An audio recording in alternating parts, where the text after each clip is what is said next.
Let's be honest. Having a good relationship with your boss can make or break your work life. Imagine waking up every morning excited to go to work. Okay, maybe not excited, but at least not dreading every interaction with your boss like it's a pop quiz you forgot to study for. But how do you actually improve your relationship with your boss without looking like that person who's way too eager to agree with everything? Let's talk about it. Step 1. Understand your boss. Yes, they're human too. Your boss may look like a productivity machine, but deep down, they're just another person trying to get through the day, probably with way too many emails and a never-ending to-do list. Think about it. If they seem grumpy in the morning, maybe they just spilled coffee on their shirt. If they're rushing past your desk, they might be late for a meeting. Your boss isn't ignoring you on purpose. Well, probably not. Take some time to understand what stresses them out and what makes their life easier. If they hate last-minute surprises, don't drop urgent tasks on them 5 minutes before a deadline. If they love detailed reports, don't just send a one-liner email saying, "Everything's fine." Learning their style makes everything smoother. Step 2. Do your job. Seriously, just do it well. This one sounds obvious, but you'd be surprised how many people want their boss to like them without actually, working. Your boss is more likely to appreciate you if they don't have to double-check everything you do.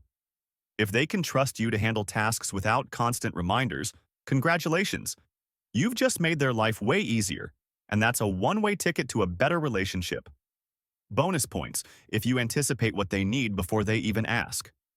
If you notice they always ask for the same report every Monday, send it before they have to request it. They'll start seeing you as reliable, and that's a great place to be. Step 3. Communicate like a pro. No mind reading required. Let's get one thing straight. Your boss is not a psychic.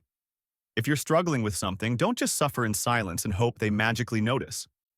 Instead, say something. If you're overwhelmed, ask for help. If you need more clarity, request a quick chat. And if you mess up, own it. Seriously, nothing annoys a boss more than hearing a dozen excuses when a simple, "Hey, I messed up, here's how I'll fix it," would do the trick. Also, don't be that person who only talks to their boss when something's wrong. Share updates, let them know when things are going well, and maybe even ask for their input before making big decisions. It shows that you value their opinion without looking like a suck-up. Step 4. Give them a little credit. They probably need it. Now, I'm not saying you should throw a parade every time your boss does something good, but a little recognition goes a long way. If your boss fights for better benefits, say, "Hey, I really appreciate what you did for the team." If they give good advice, tell them. You'd be surprised how many bosses rarely hear anything positive, because let's be real, most of the time people just come to them with complaints. And if you're feeling really bold, you can even ask for their advice on something. People love feeling useful, and your boss is no exception. It's a simple way to build a better connection. Step 5. Don't make their life harder. Seriously, just don't. If you want to stay on your boss's good side, avoid things that you know will annoy them. Constantly being late? Bad idea. Missing deadlines without a heads up? Nope.